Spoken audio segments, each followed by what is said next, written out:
Hello दोस्तों, मैं अंकित सिंह आप सभी लोगों का विजडम हब स्टडी पर स्वागत करता हूं।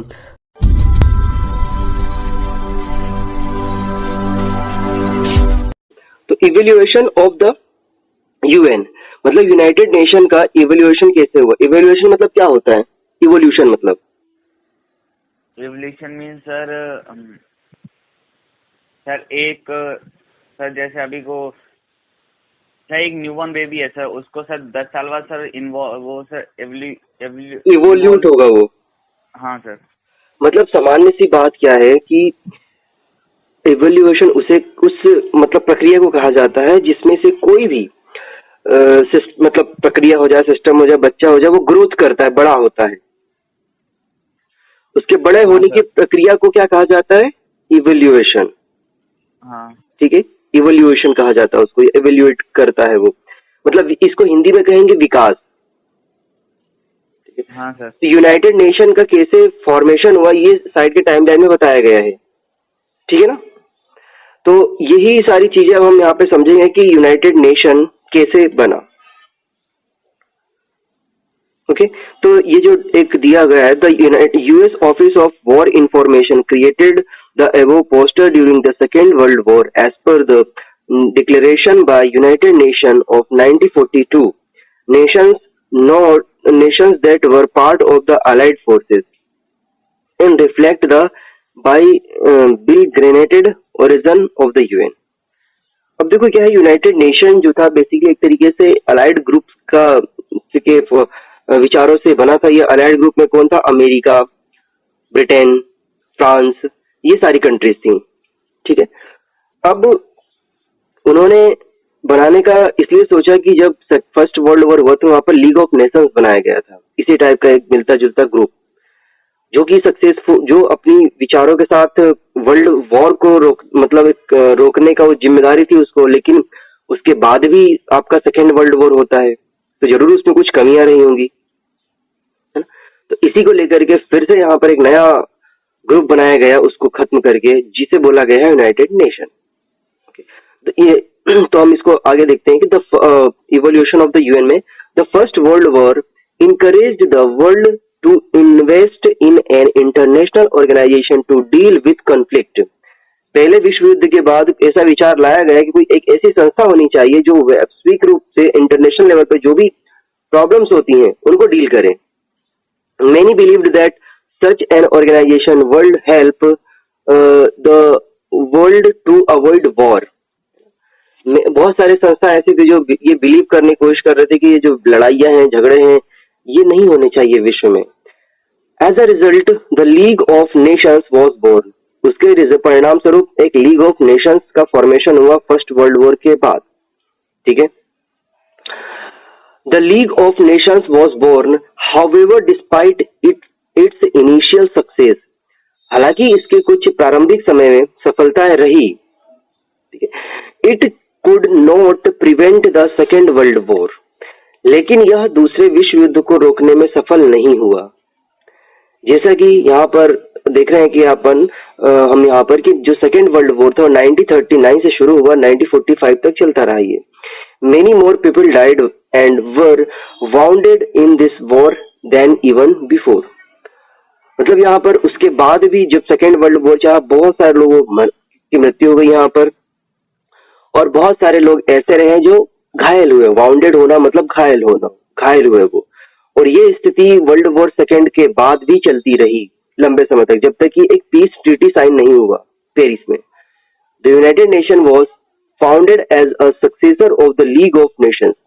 जो यूनाइटेड नेशन था वह एक सक्सेसर के रूप में, सक्सेसर मतलब एक उत्तराधिकारी के रूप में आया लीग ऑफ नेशंस के। It was established in 1945 immediately after the league of Nations है, जो कि लीग ऑफ नेशंस के खत्म के बाद, सक्सेसर के बाद, जो ये आपका यूनाइटेड नेशन है, ये 1945 में एज ए एग्जिस्टेंस में आया। ये चार्ट मैंने आपको कल समझाया भी था, है ना? Second world war.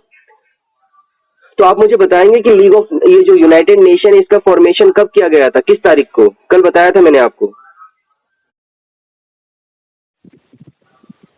Sir.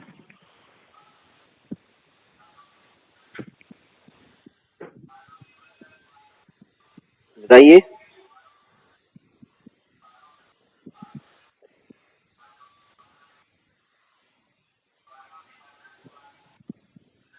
United nation.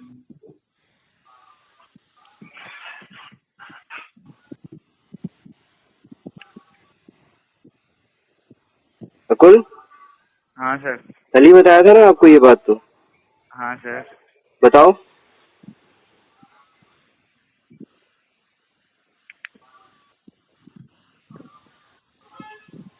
October 24, 1945।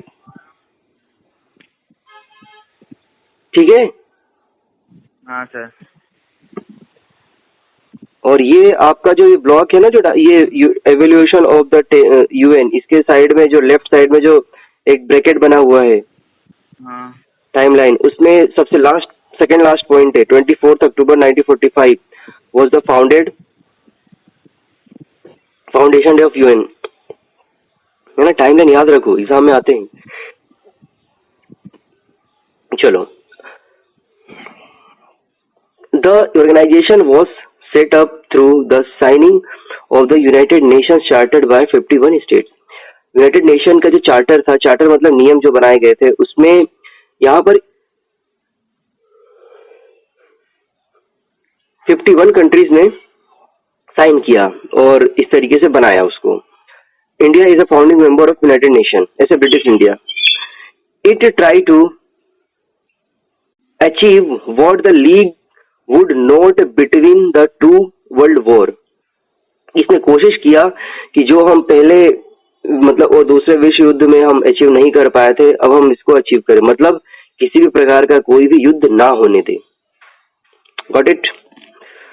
The United Nations objective is to prevent international conflict and the facilitate cooperation among states. United nation की जिम्मेदारी थी कि वह इंटरनेशनल लेवल पे जो भी हो रहे हैं कॉन्फ्लिक्ट, उन कॉन्फ्लिक्टों को दूर करे और कोऑपरेट करे स्टेट्स के साथ।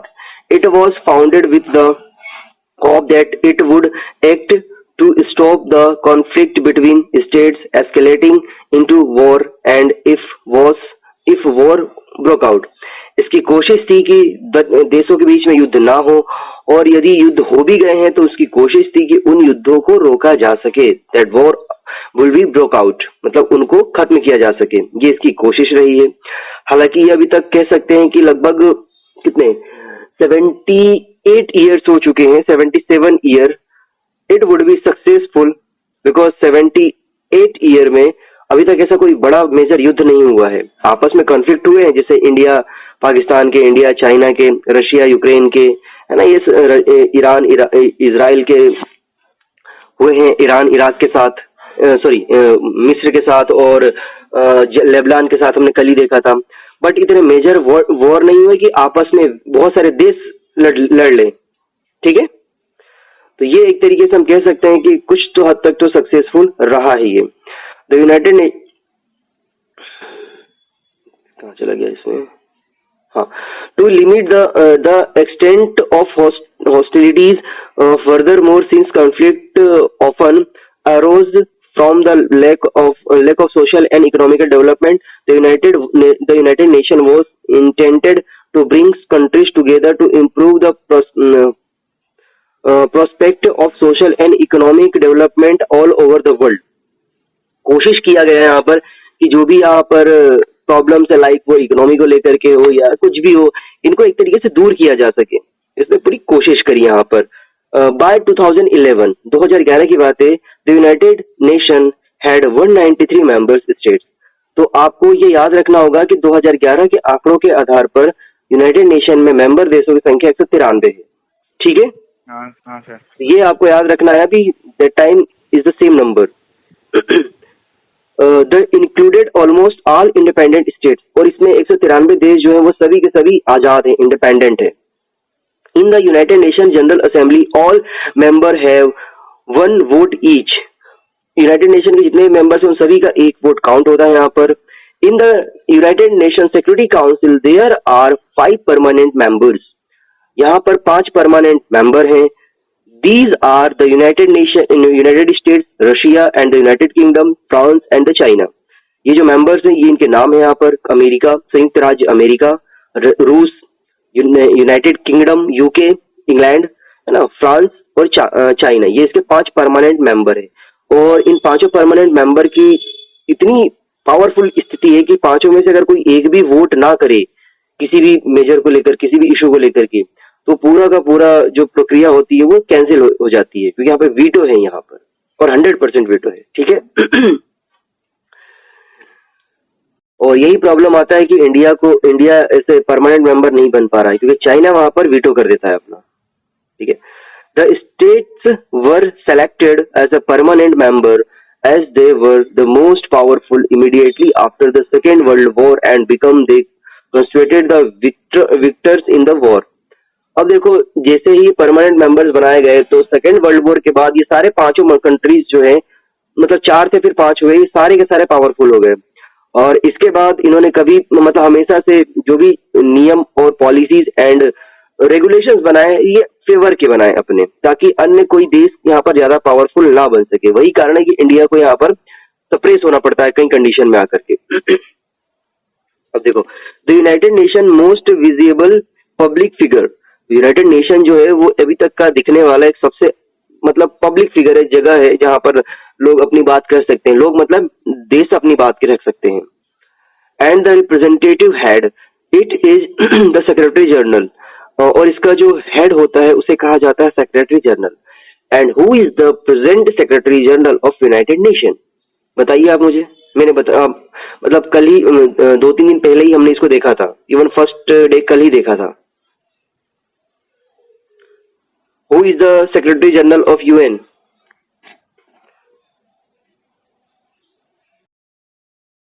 अकुल?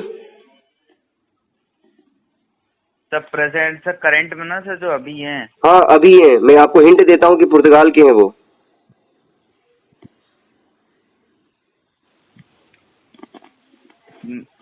लिखवाया भी था आपकी कॉपी पे, बुक पे लिखा होगा कहीं ना कहीं।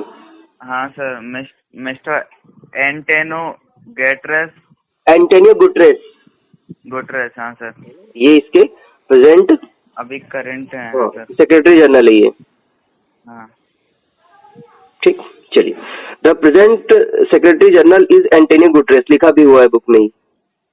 ही is the 9th secretary general of United Nation, ये इसके 9वें सेक्रेटरी जनरल है। He took over the secretary general on 1 जनवरी 2017, इन्होंने अपना चार्ज कब लिया था?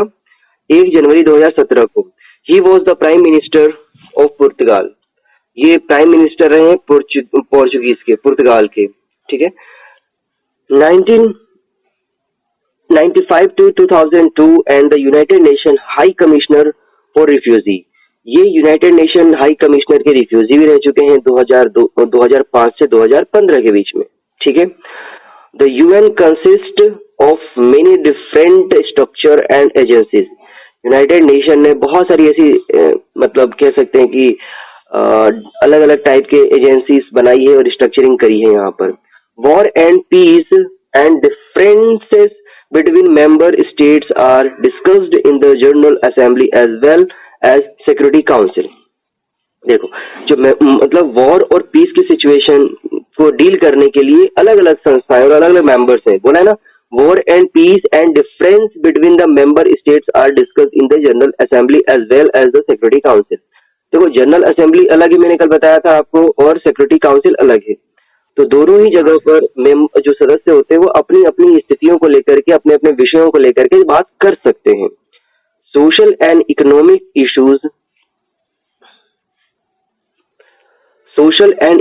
Issues are dealt with by many agencies including the World Health Organization. सामाजिक और इकोनॉमिक स्थितियों को डील करने के लिए बहुत सारी संस्थाएं हैं, उसमें से एक है विश्व स्वास्थ्य संगठन WHO, जो कि बहुत ज्यादा चर्चा में भी था, है ना, पिछले 3 वर्षों से। The United Nation Development Programme UNDP, ये भी एक बड़ी संस्था है जो कि बात करती है विकास को लेकर के, है ना, कंट्रीज के डेवलपमेंट को लेकर के।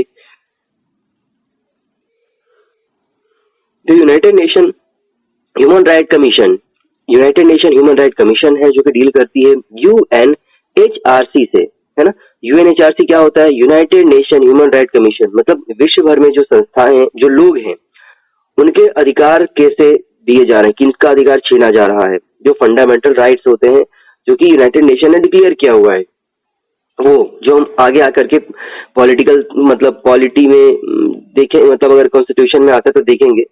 तो ये सारी बातें, जैसे आपके देश में कुछ ऐसे अधिकार हैं जो कि आपसे कोई नहीं छीन सकता, ह्यूमन राइट्स के, जैसे कि जीने का अधिकार है ना, पढ़ने का अधिकार, ये सभी नहीं छीना जा सकता आपसे, तो इसे ही कहा जाता है फंडामेंटल राइट्स। ओके, अगला है the United nation high commissioner for refugees. एक संस्था होती है जो कि जितने भी रिफ्यूजी होते हैं, माइग्रेट करके लोग आते हैं, उनके लिए कार्य करती है। जैसे कि हमने कल पढ़ा था रोहिंग्यास म्यांमार से, ठीक है, और बहुत सारे अलग अलग देशों से लोग जो भाग करके आते हैं कोविड इसके लेकर के अपने आप को बचाने के लिए, ये इसके लिए एक इंटरनेशनल लॉ बनाया गया है कि आपको उन लोगों की मदद करनी पड़ेगी। जैसे अभी वर्तमान में क्या हो रहा है, म्यांमार में कुछ समस्याएं हैं, ठीक है सर, इंडिया में भी हुई थी सर, बांग्लादेश और आसाम के बीच। हाँ, वो 1971 में हुआ था, हम पढ़ चुके हैं already. But now time Myanmar में क्राइसिस है, म्यांमार में क्या क्राइसिस है, वहां पर एक तरीके से मिलिट्री रूल चल रहा है, वहां के जितने भी लीडर्स हैं सबको जेल में बंद कर दिया गया है। तो कल और परसों की ही खबर है कि वहां से बहुत सारे लोग माइग्रेट करके इंडिया में आ रहे हैं, नॉर्थ ईस्ट में, मतलब माइग्रेट करके क्या, वहां से भाग करके आ रहे हैं, क्योंकि वहां पर उनको वो फंडामेंटल राइट्स उनको नहीं मिल रहा है। तो ये एक क्राइसिस बनेगा भारत के लिए फिर से, अगेन रिफ्यूजी क्राइसिस। क्योंकि मैंने कल भी बताया था आपको, इवन पहले भी कई बार मैं बता चुका हूँ, जिक्र कर चुके हैं हम लोग, कि अगर हमारे घर में कोई मेहमान आता है तो हमारे पास भले ही साधन ना रहे, लेकिन हम उसकी खातिरदारी करते हैं, फैसिलिटीज तो प्रोवाइड कराएंगे। हाँ, तो यही सेम सिचुएशन यहाँ पर हमारे सामने आ रही है, ठीक है। फिर अगला है the United Nation Educational Scientific and Cultural Organization, जिसे हम यूनेस्को कहते हैं। यूनेस्को क्या करता है, यूनेस्को आपके जो इनमें सब्जेक्ट बताए गए हैं, लाइक एडुकेशन, शिक्षा, साइंटिफिक वैज्ञानिक दृष्टिकोण, कल्चरल मतलब हमारे कल्चर जो होता है, इनको प्रिजर्व करने के लिए, प्रमोट करने के लिए कार्य करता है। इसी के अंतर्गत हमारे जो जितने भी बड़े बड़े मॉन्यूमेंट्स होते हैं जो वर्ल्ड लेवल पे फेमस होते हैं, उनको यूनेस्को वर्ल्ड हेरिटेज बना दिया जाता है, मतलब इस संस्था के अंतर्गत लेकर के आ जाया जाता है, और ये संस्था फिर उसको संरक्षित करने के लिए, सुरक्षा प्रदान करने के लिए धन उपलब्ध कराती है, ठीक है, तो ये आ जाता है। तो आपने देखा यहाँ पर इतनी सारी संस्थाएं हैं जो कि यूनाइटेड नेशन में बनाई गई अलग अलग विषय को लेकर के। अब देखो reforms of the UN after the cold war, तो हम जानते हैं 1945 तक तो आपका बनता रहा ये, गॉट इट, 1945 में तो बना ये, इसके बाद 1945 से ही आपका कोल्ड वॉर स्टार्ट हो जाता है। तो कोल्ड वॉर एरा से लेकर के जब तक कोल्ड वॉर खत्म नहीं होता है तब तक इसका एक अलग फॉर्म में काम करता रहता है ये। 1991 में जब यूक्रेन का रशिया का जब यहाँ पर ब्रेकडाउन होता है और उसके 15 स्टेट्स बन जाते हैं, देश बन जाते हैं नए नए, उसके बाद यूनाइटेड नेशन की एक अलग भूमिका आ जाती है। यूनाइटेड नेशन एक अलग वे में जाकर के कार्य करता है, इसमें कुछ सुधार किए जाते हैं, रिफॉर्म किया जाता है। तो अब क्या रिफॉर्म किया जाता है, ये देखो, reforms and improvement are fundamental to any organisation to serve the need of a changing environment. क्या होता है यहाँ पर जो यूनाइटेड नेशन होता है, इसमें इम्प्रूव, और मतलब कोई भी संस्था क्यों ना हो, उस संस्था में इम्प्रूवमेंट बहुत ज्यादा आवश्यक हो जाता है कि वह किस स्तर पर उसमें सुधार हो रहे हैं। कोई भी संस्था में यदि सुधार होते रहते हैं, उसमें इम्प्रूवमेंट होता रहता है, तो वह संस्था एक लाइव होती है, मतलब जीवित होती है, क्योंकि उसमें जो भी चेंजेस किए जाते हैं वो as per the requirement of the current scenario के बेसिस पे किया जाता है। तो आफ्टर कोल्ड वॉर एक अलग सिनेरियो बन रहा था, है ना, यूएसएसआर की जगह अब रशिया आ रहा था, यूएसएसआर के सारे पावर्स को रशिया एज्यूम करेगा, है ना, उसमें इंडिया की भी एक अलग महती भूमिका आने वाली थी इस नए मतलब वर्ल्ड में, क्योंकि India is also part of a NAM, है ना, नॉन अलाइंड मूवमेंट, उसका एक तरीके से लीडर के रूप में भी था इंडिया। यहाँ पे किस तरीके से सुधार किए गए, okay, the UN is no exception. United Nation जो था कोई ऐसा नहीं था कि वो अपवाद था। इन रिसेंट ईयर, कुछ नए वर्षों में, there have been demanded for reform of the world body, उसमें बहुत सारे सुधार की आवश्यकताएं थी जो कि एज्यूम की जा रही थी। However there is little clarity and consensus on the nature of the reform. इसके रिफॉर्म को लेकर के बहुत सारे जो नेशंस थे उनमें क्लैरिटी आ चुकी थी कि yes we need to change something, we need to reform our institutions. So that's why they are trying to reform their nature. तो यहाँ पे सारे के सारे कार्य चलते रहे. अब क्या हुआ कि the two basic kind of reform faced the UN. 1991 से के बाद यूनाइटेड नेशन ने दो ऐसे मेजर चेंजेस को देखा. वो चेंजेस क्या थे? Reform of the organisational structure and process. उसने अपने जो ऑर्गेनाइजेशनल मतलब संस्थागत जो रिफॉर्म थे, स्ट्रक्चर था, उसमें बदलाव किया, है ना. And review of issue that fall within the jurisdictions of organisation. इसने अपनी जो न्याय प्रक्रिया थी उसमें कुछ बदलाव किया, रिव्यू किया उसको कि कैसे हमारी अगर प्रक्रियाएं चल रही थी तो अब उसमें क्या चेंजेस किया जाए कि लोगों मतलब इंटरनेशनल लेवल पे जो डिस्प्यूट्स हो उसको आसानी से डील किया जा सके, आसानी से समझा जा सके, है ना. Almost every two is agree that both aspects of reform are necessary. दोनों ही स्थितियों में, एक तो संस्थागत सुधार और न्यायिक सुधार, इन दोनों ही स्थितियों के जो सुधार थे उसको लेकर के मतलब ज्यादातर जो उसके मेजर मेंबर कंट्रीज थे वो एग्री हो गए. What they can not agree on is precisely what is to be done, how it is to be done and when it is to be done, है ना. ये सारी की सारी चीजें उन्होंने देखा और कोशिश किया कि जो भी यहाँ पर हमने परिवर्तन किया है और जो भी हम परिवर्तन करने वाले हैं और जो भी हम परिवर्तन करके प्राप्त करेंगे, ठीक है, ये सभी के सभी प्रिसाइजली होने चाहिए, है ना. लोगों को स्पष्ट होना चाहिए कि क्या हम करने वाले हैं और क्या हम कर रहे हैं, ठीक है. उन्होंने मतलब बाकी सारी चीजों को बहुत आसान लैंग्वेज में समझाने की कोशिश किया. On the reform of the structure and process, जब जैसे ही इसके रिफॉर्म की बात है, इसके स्ट्रक्चरिंग रिफॉर्म की बातें शुरू हुई, प्रोसेस स्टार्ट हुआ. The biggest discussion has been on the functioning of the security Council. इसका जो सबसे पावरफुल इंस्टीट्यूशन होता है वो है इसका सिक्योरिटी काउंसिल. तो जब भी इसके स्ट्रक्चरिंग और प्रोसेस की बात हुई तो सबसे बड़ी चर्चा हुई इसके सिक्योरिटी काउंसिल को लेकर के. क्या हुई? related to this has been the demand for an increase in the United Nations Security Council permanent and non-permanent membership so that the of contemporary world politics and better reflected in the structure of the organization. तो जैसे ही इसके security council की बात हुई तो यहाँ पर ये सबसे पहले चर्चा हुई कि इसमें जो भी परमानेंट सीट है 5 मेंबर्स की, बाकी की नॉन परमानेंट सीट है जो कि 2-2 साल के टर्म्स के लिए होती हैं, इनको कैसे स्ट्रक्चरिंग किया जाए, है ना. तो उस समय क्या हो रहा था कि हमने देखा 1991 में कैसे वर्ल्ड लेवल पे जो कंटेम्पररी वर्ल्ड लेवल की पॉलिटिक्स थी वो बदल रही थी, है ना. इंडिया ओपन मार्केट हो चुका था, चाइना एक अलग तरीके से ग्रोथ कर रहा था, यूएसआर का ब्रेकडाउन हो चुका था, वो 15 देश में बन चुका था. मतलब देश में वर्ल्ड में फिर से 15 नए देश बनने वाले थे, जुड़ने वाले थे, है ना.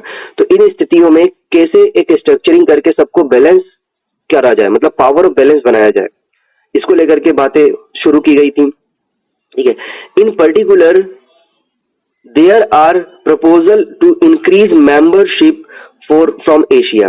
यहाँ पर प्रपोजल ये भी रखा गया कि एशिया से किसको मेंबरशिप दिया जाए, अफ्रीका से किसको मेंबरशिप दिया जाए, लैटिन अमेरिका से किसको मेंबरशिप दिया जाए, है ना. अलग अलग जो भी हमारे कॉन्टिनेंट से, यूरोप हो जाए, south America, north America, Oceania जो कि आपका यहाँ पर ऑस्ट्रेलिया का पार्ट आ जाता है, तो इन सभी जगहों पर किन किन को मेंबरशिप दिया जाए ऐसे नॉन परमानेंट मेंबर में. तो वही है कि यहाँ पर membership from Asia, Africa, south America. Beyond this the US and other western countries want improvement in the United nation budgetary procedure and it's administration. इसके साथ साथ सिक्योरिटी काउंसिल में बदलाव के साथ साथ वेस्टर्न कंट्रीज उसके बजटरी सिस्टम, मतलब उसको जो पैसे दिए जाते हैं अलग अलग देशों के माध्यम से, उसमें भी बदलाव चाहता था. साथ में उसके एडमिनिस्ट्रेशन, मतलब उसको जो फंक्शन किया करने के लिए जो अधिकारी वर्ग होते हैं उनमें कैसे बदलाव किया जाए, ये डिमांड कर रहे थे. मतलब एक तरीके से सारे रिफॉर्म करने की बातें हो रही थी. On the issue to be given greater priority or to be brought within the jurisdictions of the United Nations, some countries and experts want the organization to play a greater or more effective role in peace and security mission. अब यहाँ पे क्या था कि जो भी आपके मतलब उसके मेंबर्स थे वो कुछ बदलाव चाहते थे प्रायोरिटीज को लेकर के, लाइक वो ऑर्गेनाइजेशन जो है उसका रोल क्या है, क्या वो रोल प्ले करने वाला है इफेक्टिवनेस तरीके से, चाहे वो सिक्योरिटी मिशन को लेकर के बात हो जाए या फिर आपके पीस को लेकर के बात हो जाए, ये सारी की सारी चीजों पर चर्चा करना चाहते थे। क्योंकि अगर ऐसा नहीं होता तो फिर 1945 में जब ये बना तो कोल्ड वॉर क्यों स्टार्ट हुआ, है ना। कोल्ड वॉर स्टार्ट हुआ जो कि बहुत लंबे समय तक 1991 तक चलता रहा, उसमें कई देशों को नुकसान हुआ, इवन यूएसएसआर एक ब्रेकडाउन हो गया, तो डेफिनेटली कहीं ना कहीं फॉल्ट तो था। इस वजह से वे इन सभी मुद्दों पर चर्चा करना चाहते थे। While other want to its role to be confined to the development and humanitarian work, इसके तहत ये कई मुद्दों पे बात करना चाहते हैं, चाहे वो डेवलपमेंट की हो या वो इंसानियत को लेकर के हो जाए, लोगों की भलाई को लेकर के हो जाए। और लोगों की भलाई में इन्होंने किन किन विषयों को चुना ह्यूमैनिटेरियन वर्क्स में, तो यहाँ पर हेल्थ को चुना, मतलब स्वास्थ्य को, एजुकेशन को, शिक्षा को, इन्वायरमेंट को, पर्यावरण को, पॉल्यूशन कंट्रोल को, जनसंख्या जो वृद्धि हो रही है उसके नियंत्रण को, ह्यूमन राइट इंसान के जो मौलिक अधिकार है उसको लेकर के, gender and social justice, gender मतलब लिंग के आधार पर महिला पुरुष में कोई भेदभाव ना हो, और सामाजिक न्याय को लेकर के इन्होंने ये विषयों को चुना। उसके पूरे जब रिफॉर्म की बातें हो रही थी, let us look the both sets of reform with an emphasize on reform of the structural and process. अब यहाँ पे हम बात मतलब देखेंगे कि यहाँ पे दोनों ही प्रकार के सुधार की जो बातें कही गई थी उसको यहाँ पर एक्सेप्ट किया गया। तो हम यहाँ पर समझते हैं कि स्ट्रक्चरल रिफॉर्म कैसे किए गए और इसका प्रोसेस क्या रहा। The United Nation was established in 1945 immediately after the Second World War। हम जानते हैं कि जो यूनाइटेड नेशन है वो 1945 में जस्ट बन गया था जैसे ही कोल्ड वॉर खत्म होता है। The way it was organized as the way in functioned reflect the result of world politics after the Second World War। ये जो सारे के सारे जो ऑर्गेनाइजेशन थे इनको जब ऑर्गेनाइज मतलब संगठित किया गया तो इसके कार्यों को समझने के लिए जो सेकेंड वर्ल्ड वॉर में जो जियोपॉलिटिक्स बदल रही थी उसके बाद आफ्टर द कोल्ड वॉर दोस्त रियलाइज्ड आर डिफरेंट। जो स्थिति सेकेंड वर्ल्ड वॉर के बाद थी वैसी स्थिति कोल्ड वॉर के बाद नहीं थी, वहां पे कुछ चीजें अलग थी क्योंकि यहाँ पर जो वॉर थे वो इनडायरेक्ट तरीके से लड़े जा रहे थे कुछ हद तक, है ना, कुछ हद तक क्या बहुत सारी चीजों को लेकर के। Here are some of the challenges that have occurred। जो कुछ चुनौतियां थी वो यहाँ पर मेंशन की गई है तो हम उनको एक एक करके देख लेते हैं, ठीक है। तो देखो 1991 के बाद जो चुनौतियां थी मतलब क्या क्या हुआ था, तो the Soviet union has collapsed. क्या हुआ था, सेकेंड वर्ल्ड मतलब जो कोल्ड वॉर 1991 में जो हुआ था मतलब एंड हुआ था उसमें सोवियत यूनियन ब्रेकडाउन हो चुका था, कोलैप्स कर चुका था वो, ठीक है। The United US is the strongest power. United state क्या था, यहाँ पर एक बहुत बड़ा मजबूत पावरफुल एक नेशन बन चुका था। The relationship between the Russia and successor of the Soviet union and the US is much more cooperative. अब जो नया देश बना था सोवियत रूस से, यूएसएसआर से, सोवियत यूनियन से, रूस से नया देश बना था जो पावर एज्यूम कर रहा था वो था यहाँ पर रशिया। तो रशिया और यूएस ने दोनों ने जो कई उनके जो प्रॉब्लम्स थी उसको कोऑपरेट करने की कोशिश करी, ठीक है। China is the fast emerging as a great power and India also is the growing rapidly. China जो है एक बहुत तेजी से बढ़ता हुआ कंट्री बन रहा था, मतलब एक इकोनॉमी बन रहा था, और इंडिया भी तेजी से ग्रोथ कर रहा था 1991 के बाद, ठीक है।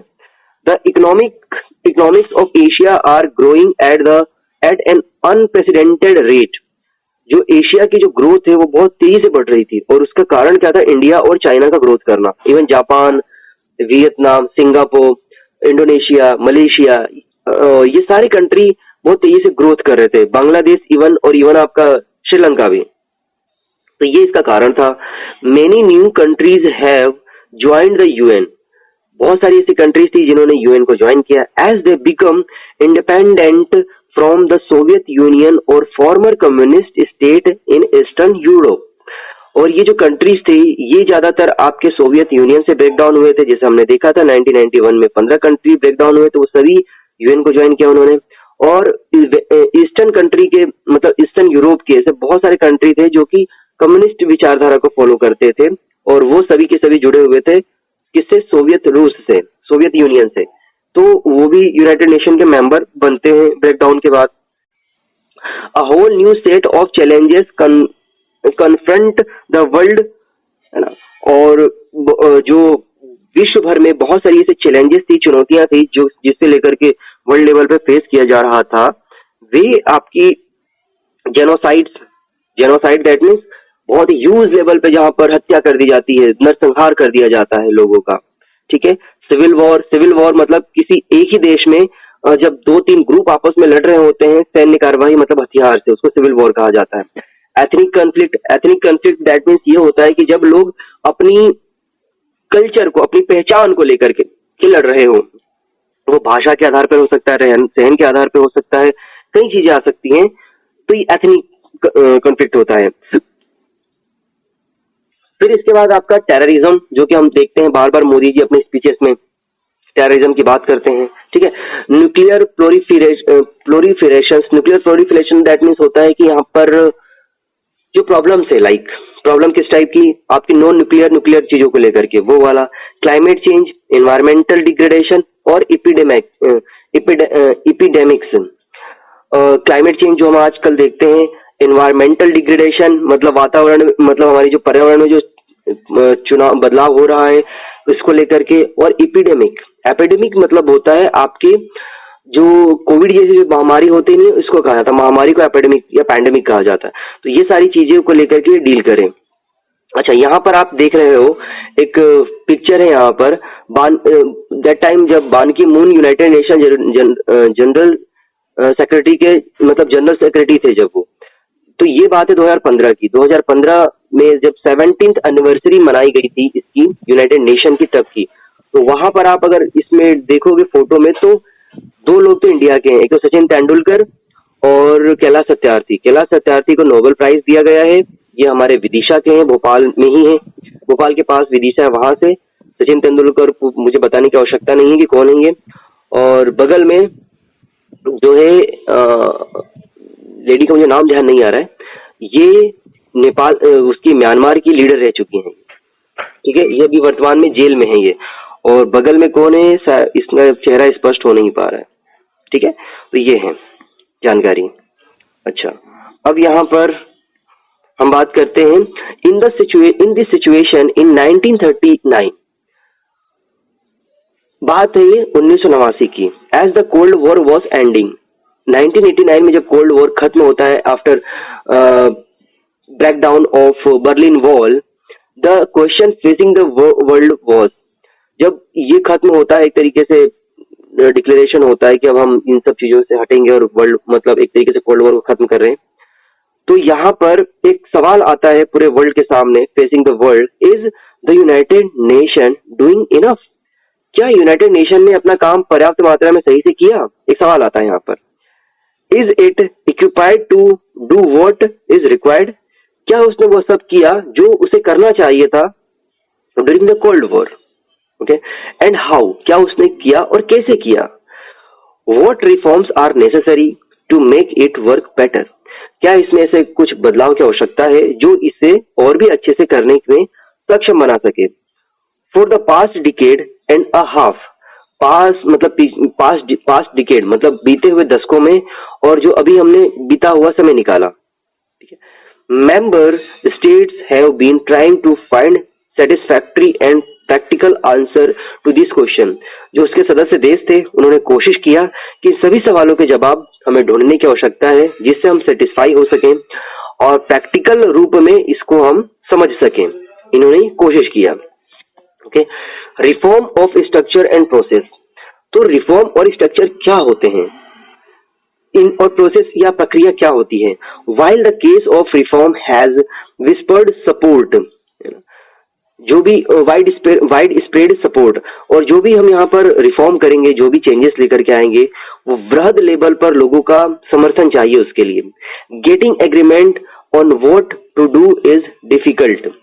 यहाँ पर लोगों का एग्रीमेंट मतलब सहमति लेने की आवश्यकता है, जो भी एक चुनौती रहेगी सभी लोगों का एक साथ, क्योंकि हम देखते हैं घर में अगर 4 लोग हैं, तो जरूरी नहीं है कि इन चारों लोगों का किसी बात पर सहमति बन जाए।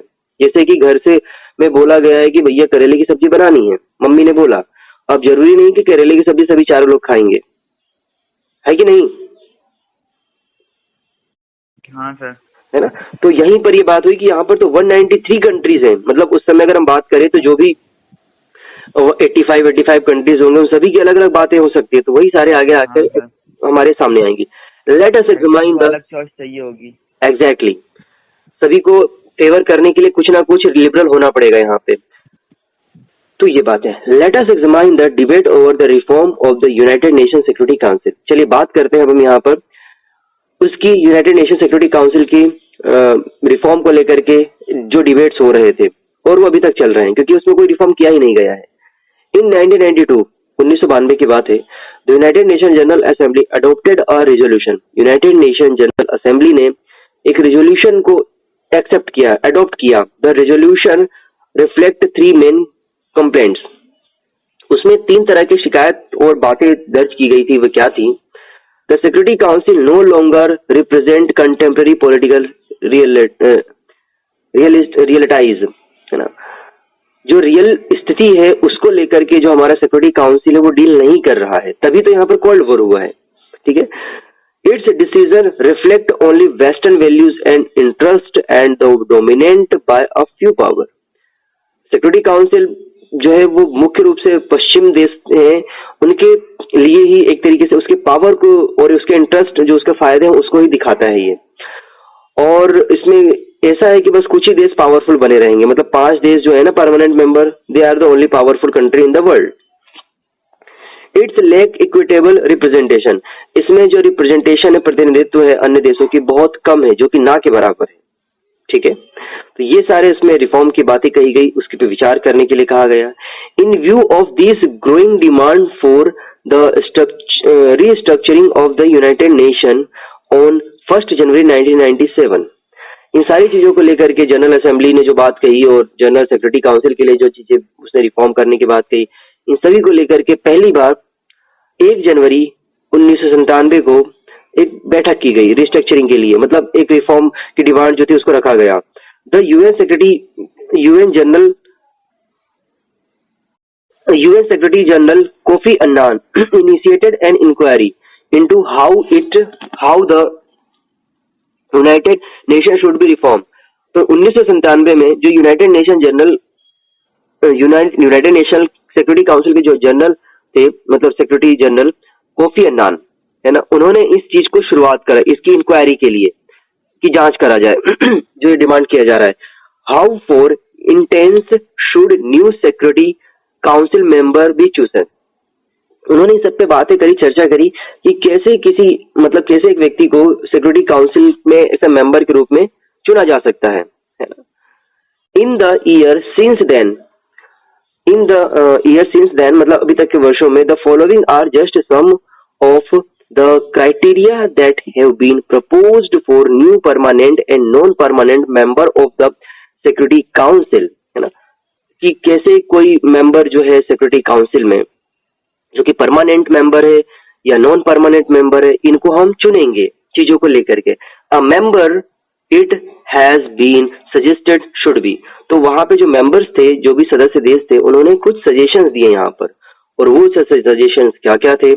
अ मेजर इकोनॉमिक पावर, पैरामीटर रखे कि मेजर इकोनॉमिक पावर हो, अ मेजर मिलिट्री पावर हो, a substantial contributor to the united budget.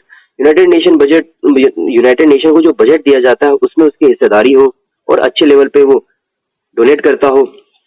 A big nation is in term of its population, एक ऐसा देश जिसकी वहां पे मतलब उस देश में जनसंख्या अच्छी खासी हो, तभी तो वो अपने लोग की बात करेगा।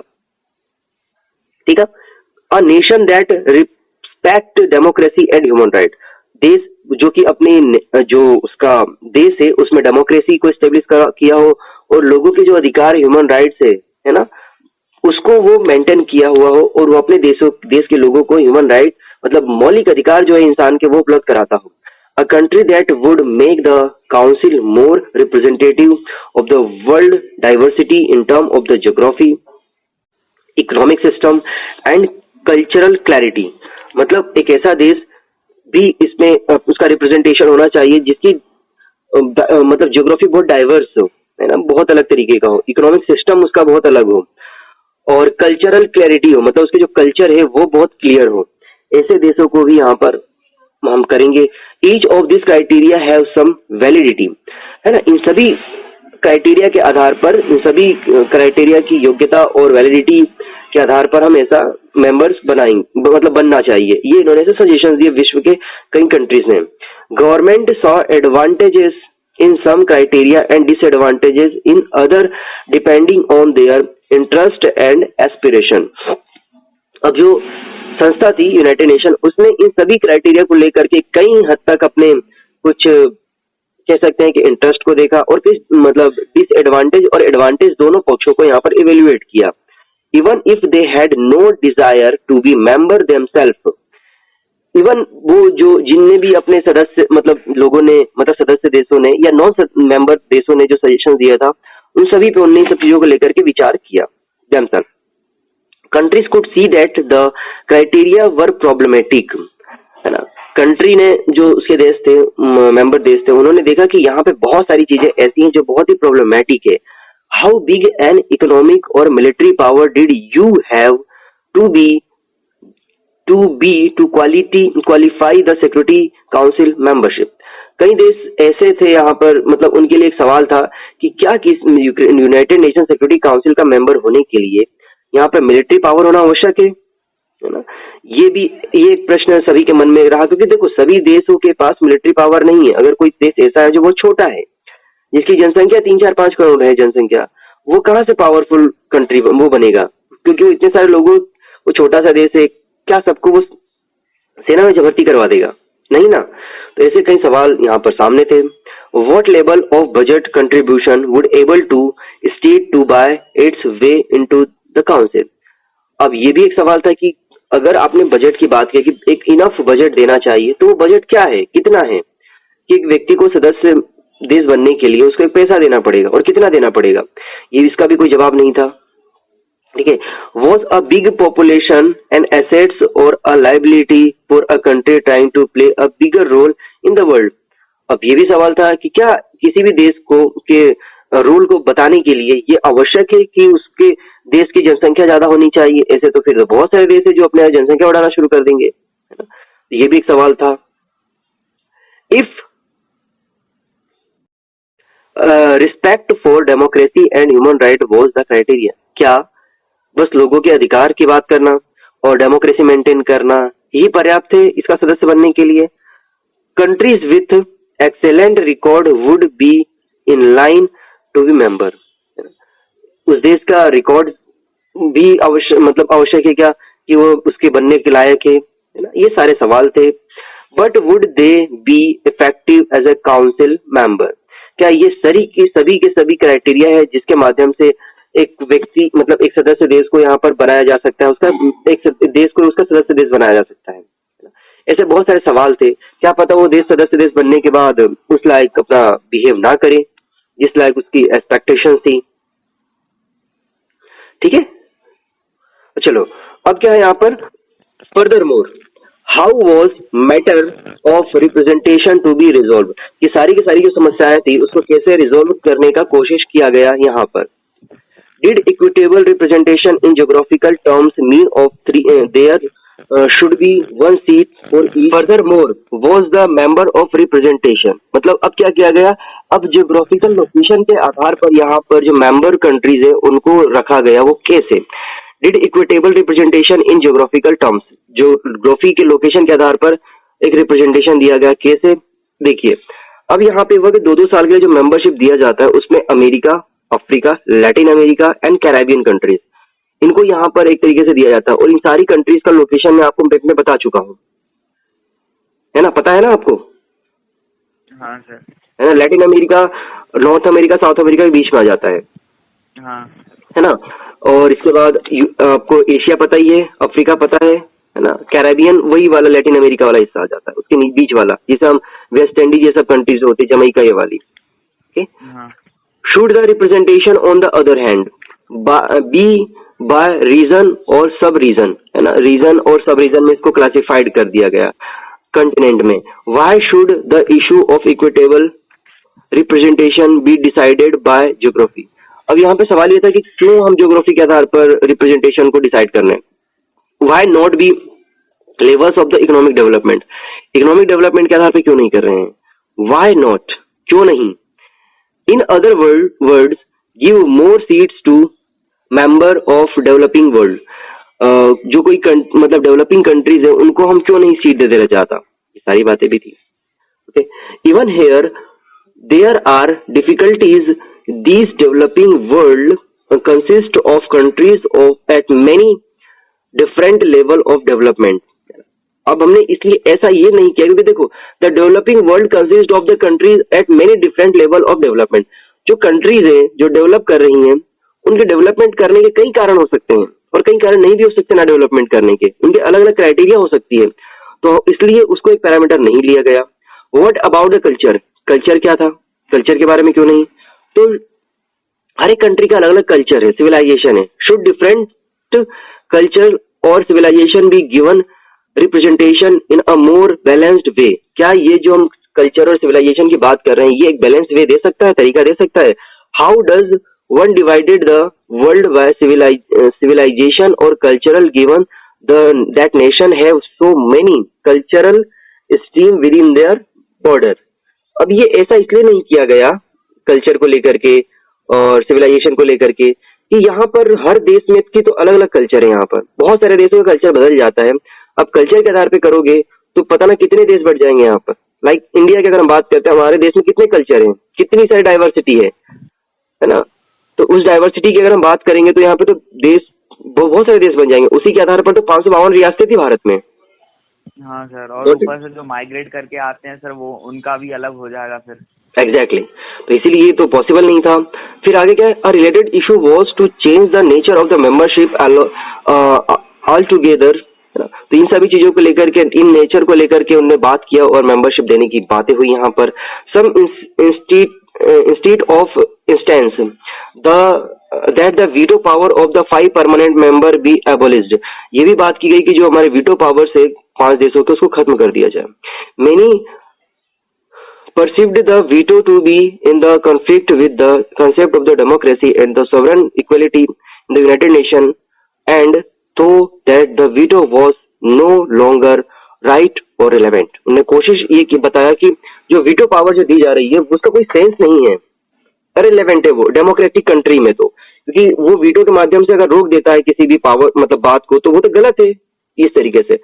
In the Security Council there are 5 permanent member and the 10 non-permanent member. आप इसे याद रखो कि यूनाइटेड नेशन सिक्योरिटी काउंसिल में 5 परमानेंट मेंबर है जो कि बता चुका हूं मैं आपको, और यहाँ पर 10 नॉन परमानेंट मेंबर है जो कि 2-2 साल के लिए इलेक्टेड होते हैं. और कहाँ से, एशिया, अफ्रीका, लैटिन अमेरिका और Caribbean countries. Okay, the charter gave the permanent member a privileges position to bring about stability in the world after the second world war. जो 5 परमानेंट मेंबर है उनकी जिम्मेदारी होती है कि विश्व में शांति स्थापित करने के लिए कार्य करें. ओके, सेकेंड वर्ल्ड वॉर के बाद the main privileges of the 5 permanent member are permanent permanency and the veto power. इन 5 देशों के पास एक तरीके का परमानेंट मतलब एक अधिकार है और वीटो है, वीटो पावर. वीटो पावर से वो किसी भी कह सकते हैं बैठक को या किसी भी कंडीशन को वो रोक सकते हैं, किसी भी बात को, है ना. The non permanent member serve for only 2 years at a time. मैंने बताया था आपको कि कोई भी नॉन परमानेंट जो 10 मेंबर्स है उनमें से 2-2 साल के लिए उनका कार्यकाल आता है वो. ठीक है, and give way after the period of the newly elected member. और 2 साल के बाद नए मेंबर को वो इलेक्ट होने के लिए दे देते हैं. ठीक है, A country cannot be re-elected immediately after the completing a term of the 2 year. एक कंट्री जिसने अपना टर्म 2 साल में कंप्लीट किया है वो फिर से उसी समय इलेक्ट नहीं हो सकती. उसका एक नंबर होता है, ठीक है, उस नंबर के आधार पर होंगे. The non permanent member are elected in a manner so that they represent all countries of the world. जो नॉन परमानेंट मेंबर जो रिप्रेजेंट होते हैं, जो इलेक्ट होते हैं 2 साल के लिए, फिर से वो पूरे विश्व को रिप्रेजेंट करते हैं. ठीक है, अब देखो यहाँ पे the most important and the non permanent member do not have the veto power. यहाँ पर जो हम बात करेंगे नॉन परमानेंट मेंबर की, उनके पास कोई वीटो पावर नहीं होता है। वो सारी की सारी एक्टिविटीज में जो एक्ट होंगे, काम होगा, उसमें फंक्शन करेंगे, काम करेंगे, अपने विचार देंगे, पर वो वीटो नहीं कर सकते। Got it? What is the veto power? अब सवाल आता है यहाँ पर कि व्हाट इज वीटो पावर है क्या? It taking decision the security council proceed bye voting, है ना। ये एक प्रक्रिया है जो कि जिसके माध्यम से सिक्योरिटी काउंसिल जो होता है उस पर वोट किया जाता है ना। All member have one vote, जो उसके परमानेंट मेंबर उसके एक एक वोट होता है। However the permanent member can not can vote in a negative manner, so that even if all the other permanent and non-permanent member vote for a particular decision, any permanent member negative vote can shall the decision, this negative vote is the veto। कहने का तात्पर्य यहाँ पर ये है कि यहाँ पर जो 5 परमानेंट मेंबर है और 10 नॉन परमानेंट मेंबर है, इनमें से 10 का जो विचार रहेगा वो अपनी जगह पर है, लेकिन 5 में से यदि एक ने भी नेगेटिव वोटिंग कर दिया कि वो नहीं चाहता है कि इस प्रकार का रिजोल्यूशन पास हो, तो यहाँ पर उसके वोट का वैल्यू बढ़ जाएगा और फिर वो सारा का सारा जो प्रोसेस है वो नल एंड वॉइड हो जाएगा। समझ में आई आपको? हाँ सर। है ना। जैसे कि एग्जांपल बताता हूँ मैं आपको, इंडिया मतलब अगर सारे जो भी नॉन परमानेंट मेंबर है वो चाहते हैं कि इंडिया एक यूनाइटेड नेशन सिक्योरिटी काउंसिल का परमानेंट कंट्री बने, ऐसे 6वें देश के रूप में, वहां पर अफ्रीका, वहां पर 10 देशों ने कर दिया वोट, ठीक है, या 200 में से अगर कोई नहीं करता तो कोई भी फर्क नहीं पड़ना। वहीं पर अमेरिका ने, यूके ने, फ्रांस ने, रशिया ने, चारों ने वोट कर दिया और अकेले चाइना ने वोट नहीं किया, तो इंडिया परमानेंट मेंबर नहीं बन सकता, और यही होता हुआ आ रहा है। समझ गए आप?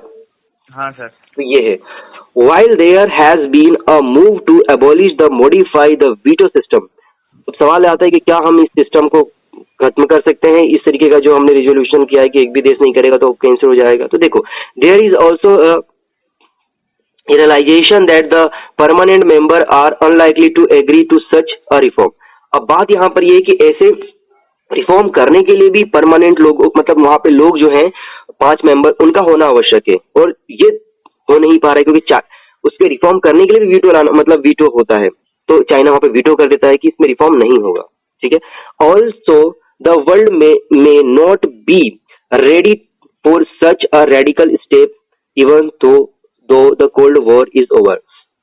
ये जो इस तरीके का जो डिसीजन है, रेडिकल डिसीजन, इसको लेकर के भी विश्व में जो 5 मेंबर परमानेंट मेंबर है वो इसको एक्सेप्ट नहीं कर रहे हैं, कोल्ड वॉर होने के बाद भी, क्योंकि कोल्ड वॉर हुआ ही इसी वजह से था कि अगर उसमें मेंबर्स होते ज्यादा परमानेंट मेंबर में तो कुछ रोका जा सकता था। Without the veto there is the danger as in 1945 that the great power would lose interest in the world body. Veto ना होने, कई देशों के पास वीटो होने की वजह से और ना होने की वजह से भी इसका परिणाम सामने आया कि देखेंगे कि 1945 के बाद कैसे कुछ देश पावरफुल बन गए और कंट्री को एज्यूम कर रहे हैं पावर को, that they would do what the pleasant outside, ठीक है, and the without their support and involvement the body would be effective. हम कह सकते हैं यहाँ पर कि बहुत सारी सिचुएशंस ऐसी आई जहां पर ये सारे के सारे होते रहे और बहुत सारे कंट्रीज जो है इनमें प्रॉब्लम को फेस करते रहे और आवश्यक हो गया कि यहाँ पर रिफॉर्म की बात की जाए। तो इसीलिए आप बात देखते हो कि जब भी प्रधानमंत्री मोदी को यूनाइटेड नेशन में एड्रेस करने का मौका मिलता है, हर वर्ष आता है, तो वो जाकर के यहाँ पे बात करते हैं यूनाइटेड नेशन के रिफॉर्म की, सिक्योरिटी काउंसिल की खासकर, ठीक है।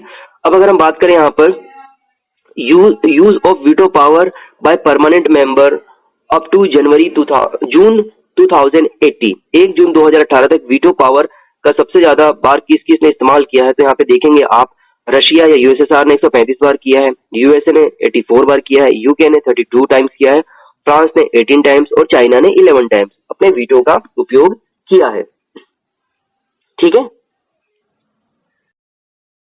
तो यहाँ पर आप देखोगे कि जो मेजर बजटरी सिस्टम है वो बताई गई है यहाँ पर 2019 के आंकड़ों के आधार पर। तो सबसे ज्यादा पैसा कौन देता है यहाँ पर? यूएस देता है, ठीक है। तो China, Japan, Germany, UK, France ऐसे देते हैं, और इंडिया इसमें पैसा लगभग 21वें नंबर पर देता है, जो कि 0.8% है। Got it? तो ये है। अब यहाँ पर है वर्ल्ड बैंक। वर्ल्ड बैंक की बात करें तो मैंने आपको कल बताया था कि world bank was created during the second world war in 1944। 1944 में इसका बनाया गया था। Its activities are focused on the developing country. मैंने बताया था कल आपको कि IMF देता है जो एक तरीके से दिवालिया हो चुके कंट्री उन्हें, और वर्ल्ड बैंक देता है डेवलपिंग कंट्री को। किन किन काम के लिए देता है? एजुकेशन के लिए, हेल्थ के लिए, एग्रीकल्चर के लिए, रूरल डेवलपमेंट के लिए, इरिगेशन के लिए, रूरल सर्विसेज के लिए, एनवायरमेंट प्रोटेक्शन के लिए, पॉल्यूशन रिडक्शन के लिए, है ना, इन सभी चीजों के लिए पैसा देता है ये। Got it? तो इसके भी प्रेसिडेंट कौन है ये भी आप देख लेना। ओके, तो आज हम इतना ही रहने देते हैं। हाँ सर। ओके, और आप इन्हें नोट्स बनाइए, चीजों को करिए। कल हम जो देखेंगे वो रहेगा jurisdiction of the United nation. United Nation का जुरिडिक्शन प्रोसेस कैसा है। ठीक दोस्तों, इस वीडियो को यदि आप फेसबुक पर देख रहे हैं, यूट्यूब पर देख रहे हैं, इंस्टाग्राम पर देख रहे हैं, जहां भी देख रहे हैं, आप इस वीडियो के लिंक को अपने दोस्तों के साथ वाइडली शेयर करिए। चलिए फिर से मुलाकात होगी। Have a good day. जय हिंद, जय भारत।